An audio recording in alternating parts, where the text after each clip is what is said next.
Bonjour à tous, bonjour Axel, on est le vendredi 3 avril si je ne me trompe pas, la fin de la phase aller de cette seconde phase. Bienvenue à tous dans un 12e épisode déjà de Coff Coach, merci d'avoir accepté notre invitation. Jeune coach en National 1, comment tu vas à l'aube de cette fin de phase aller, seconde phase? Eh bien, ça va bien, un peu fatigué avec l'enchaînement des matchs. Ouais. C'est une division que moi je découvre cette année en tant que coach principal qui est quand même assez éprouvante avec beaucoup d'enchaînement de matchs et surtout sur la deuxième phase où en fait on a eu très peu de repos. On enchaîne les matchs le mardi, le vendredi avec des grands déplacements aussi à faire. Donc voilà, un petit peu de fatigue mais concentré et prêt aussi pour le match de ce soir qui va être hyper important. Tu t'y attendais forcément d'avoir cette fatigue qui arrivait, ou c'est vraiment l'inconnu et c'est tombé sur cette équipe de Val-de-Seine d'un coup, même si on peut se dire qu'elle se porte bien.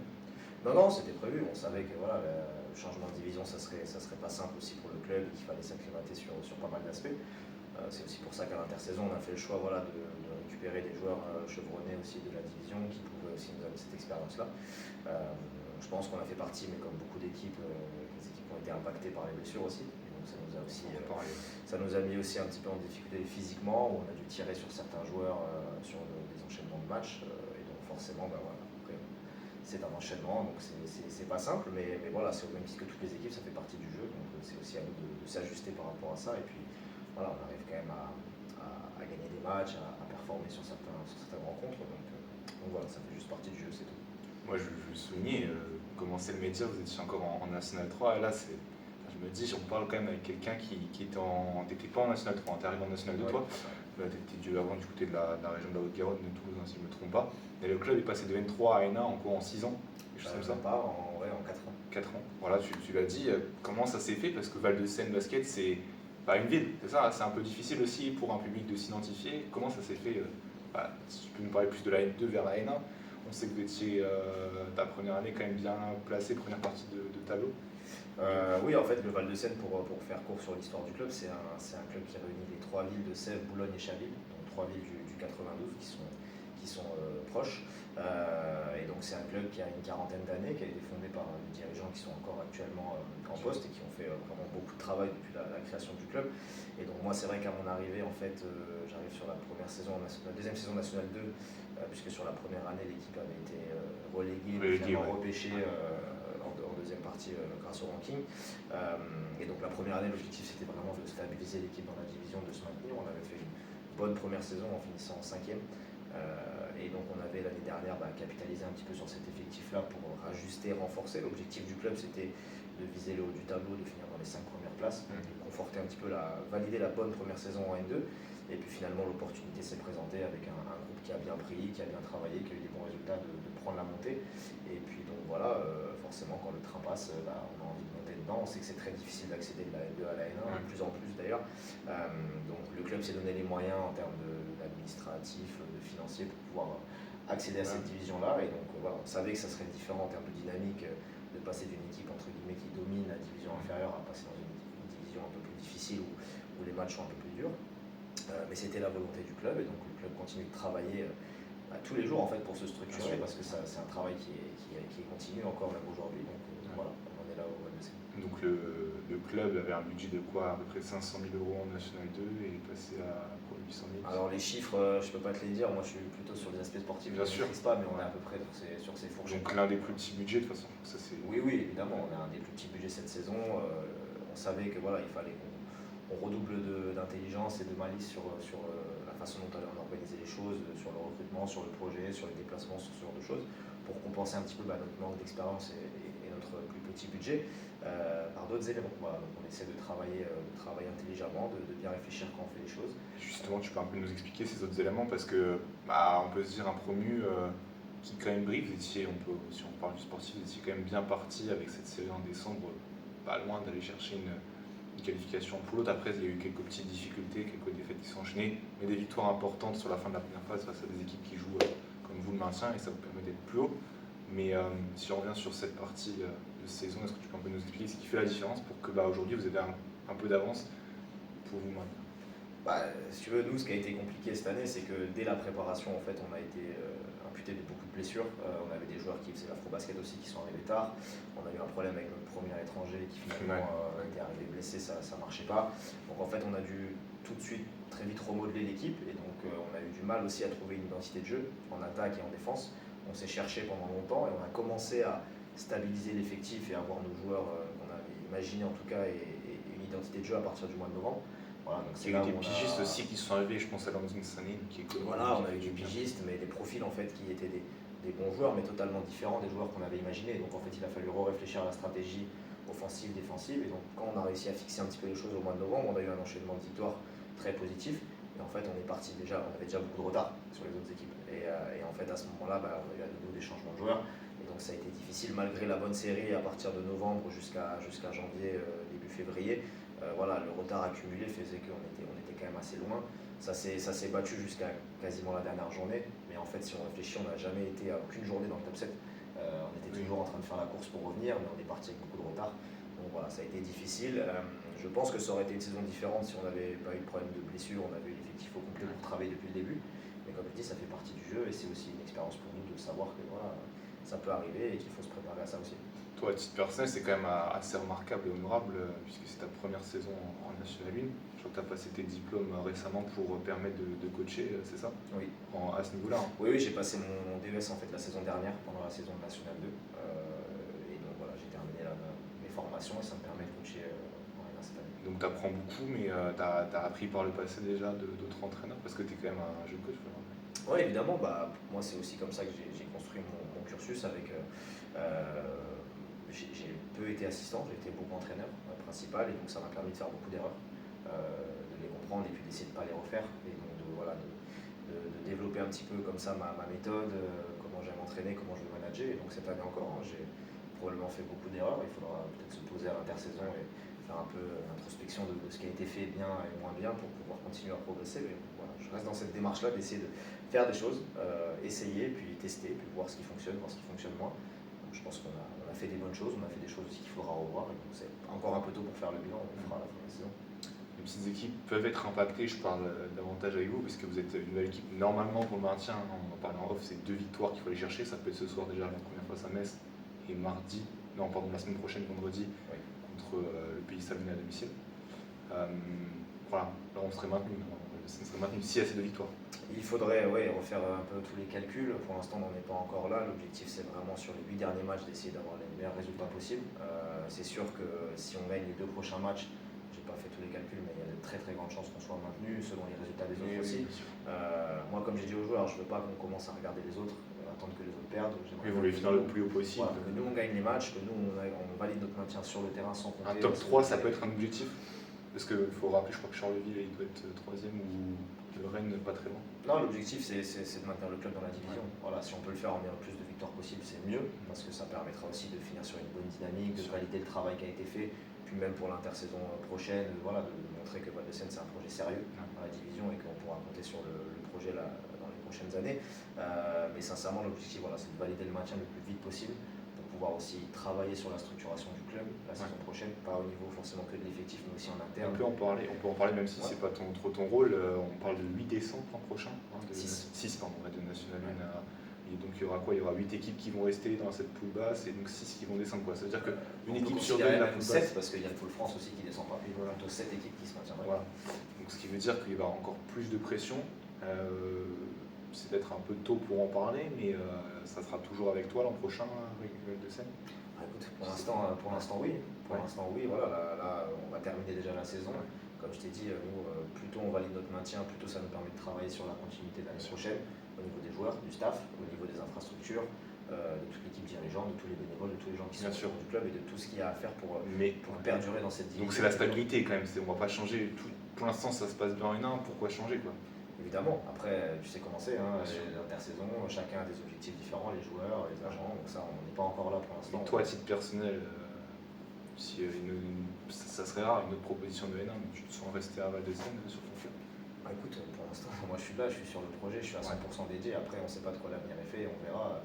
J'ai pas un CDI avec le club à vie. Bien sûr. Évidemment, c'est des projets qui peuvent être aussi éphémères, mais ça fait déjà ma 3e saison. Moi pour l'instant ça se passe bien ici pour moi, donc j'ai pas de. Je ne suis pas tourné pour l'instant à ce que je vais faire moi l'année prochaine, c'est plus d'abord comment on va finir la saison avec l'équipe.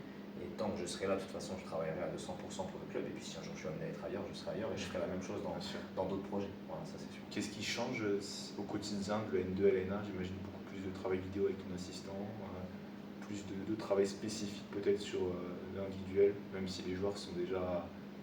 Certes, c'est aussi une spécificité de Valsen, beaucoup de jeunesse que tu as utilisée et d'autres un peu plus expérimentés. Comment on travaille du côté de Valsen?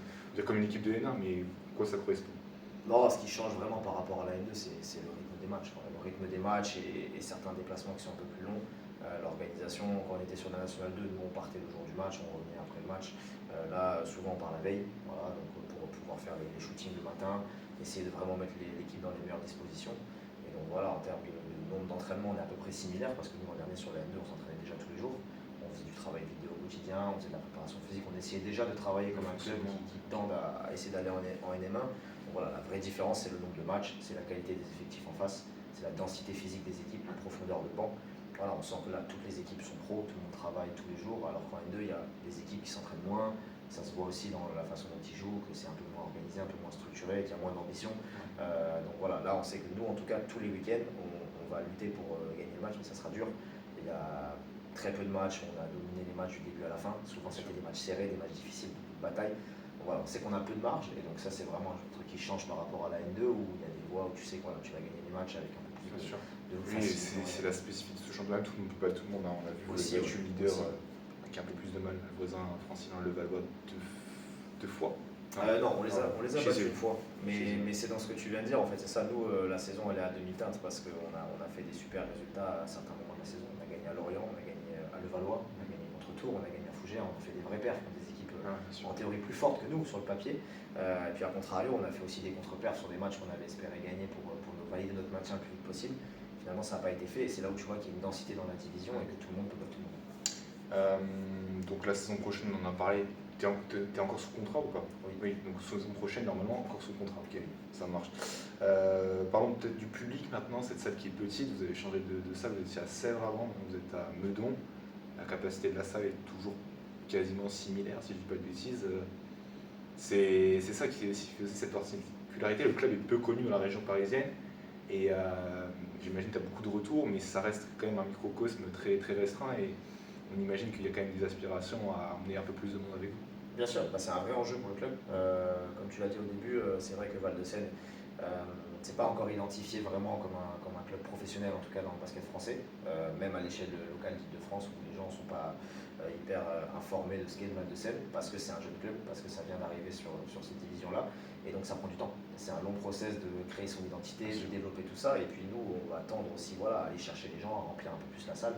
Donc ça va être, voilà, là c'était une première saison, c'est vrai qu'on ne peut pas mener toutes les guerres en même temps, on en a mené d'autres, qui ont été bien menées d'ailleurs, mais là ça va être un vrai enjeu de développer l'identité du club, remplir la salle, ramener un peu plus de gens. La jeunesse aussi, parce qu'il me semble qu'il y a quoi? Vous avez des équipes en championnat régionaux quand même? On a beaucoup d'équipes en championnat départemental et peu en régional, donc ça aussi c'est un vrai projet pour le club de développer la formation interne, de développer toutes nos équipes de jeunes. Voilà, comme je t'ai dit, c'est un club qui est en structuration, qui est jeune, qui est monté très vite par rapport à pas mal d'autres clubs qui manquaient un peu de structure et qui essayent de mener les guerres dans l'ordre, petit à petit. Et donc là, c'est vrai que tous ces éléments-là, c'est des choses sur lesquelles on va se projeter l'année prochaine. L'éthique de travail, elle est toujours la même, que ce soit N2, N1. T'as une phrase comme ça qui te permet de mener ton éthique de travail ou pas? J'ai pas une phrase type, mais c'est vrai que moi, je suis quelqu'un qui travaille beaucoup parce que je pense que c'est la clé en fait. C'est la clé, le fait de bosser, de se remettre en question, d'analyser un petit peu ce qui est fait, ce qui est bien, ce qui est moins bien et de ne pas rester sur ses acquis, surtout dans une division comme celle-ci où en fait tous les week-ends les matchs sont difficiles. Il faut vraiment travailler, mais j'essaye de travailler de la même manière que je travaille en National 2, même en National 3. En fait, quand je suis dans un projet, je donne à 100%, que ce soit au niveau régional jusqu'au niveau professionnel. Pour moi, il n'y a pas de différence et vraiment je suis investi à fond. Le jour où j'aurai plus cette flamme et que je serai plus investi à fond, ce sera le moment où il faudra arrêter, je pense, d'entraîner. Voilà. Ça marche. Une dernière question avant de passer sur du petit dixième. Vous avez recruté Adèle Alain pour cette fin de saison, blessé, donc, qui a dit Razana Maïna, presque, qui était votre meilleur joueur offensif, si je peux dire, leader offensif, meilleur passeur de l'équipe, meilleur scoreur. Et donc Adèle Alain qui a fait une belle perf, je crois que c'était contre Besançon, si je ne dis pas de bêtises. Est-ce que tu peux un peu nous parler de ce joueur quelques instants? qui jouait au SCAB l'an dernier, Ouais. formé aussi dans la région, passe par Nanterre et le Valois aussi. Oui, c'est ça. C'est ça, en fait, c'est un jeune local parisien qui était sorti de son cursus de Levallois et de Nanterre et qui est parti jouer au SCAB la saison dernière. Voilà, il s'est retrouvé qu'à l'intersaison, il n'a pas eu les propositions qui lui ont convenu, donc il a attendu d'autres offres pendant la saison. Et puis nous, au regard de la blessure de Kiadi, on cherchait quelqu'un qui pouvait tout de suite être opérationnel et venir aider l'équipe. Lui, en plus, était un joueur local d'Île-de-France, ça faisait aussi sens pour nous de prendre un joueur parisien. Et donc voilà, il s'est très bien intégré à l'équipe. Il a peu eu d'entraînement et peu de vécu collectif parce qu'en plus il est arrivé dans une semaine à 2 matchs. Donc forcément peu d'entraînement et tout de suite à mettre sur le terrain et avec beaucoup de responsabilités parce qu'il devait remplacer un joueur qui chez nous joue beaucoup et met beaucoup la balle dans les mains. Donc c'est pas simple comme ça du jour au lendemain, mais il l'a très bien fait. Il a fait un très très gros match à Besançon. Il a été l'un des artisans majeurs de notre victoire là-bas. Et puis voilà, je pense qu'il a encore besoin un peu de temps pour s'acclimater, reprendre le rythme aussi des enchaînements de matchs et des entraînements parce qu'il n'a pas joué depuis quasiment un an. Donc ça c'est important aussi. Mais voilà, c'est quelqu'un qui travaille bien et qui s'intègre très très bien au niveau du collectif. Je vais finir, c'est un peu la nouveauté là, sur cette année 2026 dans les épisodes. Quelques dizaines que je n'ai pas noté et que je vais sortir de tête. Si tu devrais choisir entre Toulouse et Paris, tu choisis lequel? Pourquoi? Pour le basket ou pour la vie? Toulouse ou Paris? Après tu nous expliques ton choix. Toulouse quand même. Ouais, Toulouse le cœur en fait. Toulouse, non, Toulouse la météo, Toulouse le trafic, voilà. Moi j'ai de la famille là-bas, j'ai des amis, donc c'est vrai que le cadre de vie est plus simple. Voilà, c'est plus tranquille, il fait un peu plus beau, il fait un peu plus chaud, c'est plus agréable. Après, j'aime beaucoup Paris aussi parce que voilà, il y a beaucoup de connexions, il y a le champ des possibles, on peut faire plein de choses, on peut voir des concerts, des spectacles. C'est vrai que moi qui suis encore jeune, c'est quand même hyper enrichissant d'être dans cette ville-là. Je suis plutôt quelqu'un des grandes villes. Voilà, ça me correspond bien aussi, il n'y a pas de sujet. Très bien. Si tu devrais choisir plus un joueur shooter ou un joueur qui défend fort? C'est dur de jouer, il faut bien avoir les deux, parce que sinon c'est dur de jouer. Mais c'est vrai que moi je suis plutôt quand même aujourd'hui un coach qui passe sa philosophie sur l'attaque. Donc je vais dire un joueur shooter pour aller dans ce sens-là. Mais je pense qu'à un moment donné, si tu as des joueurs qui défendent, tu peux les gagner. J'ai une dernière question. Je te prends. Disons, c'est un objectif d'aller chercher dans des ligues. Évidemment, moi mon objectif, je m'en suis jamais caché, c'est d'aller coacher sur le plus haut niveau possible. Donc je ne me mets pas de limite. Je vais continuer à travailler, faire mon petit bout de chemin tranquillement, pas brûler les étapes, avancer intelligemment. Et puis voilà, le but c'est d'aller vraiment coacher le plus haut possible, donc pourquoi pas jusqu'à la Coupe d'équipe, si ça me le permet. Marche. Merci beaucoup Alexandre Dogbe qui pleut. Ah oui, pas pareil. Et Alex, pour en parler, qui s'est blessé depuis le début de saison et qui suit son protocole de réathlétisation, qui a fait un séjour à Cap-Breton. Voilà, j'espère pouvoir en voir un jour sur le terrain. Tu vois, c'était pas fait exprès, mais j'avais prévu d'en parler. C'est bien, c'est un lapsus qui me fera plaisir. Voilà, merci à vous. Merci Il n'y a pas de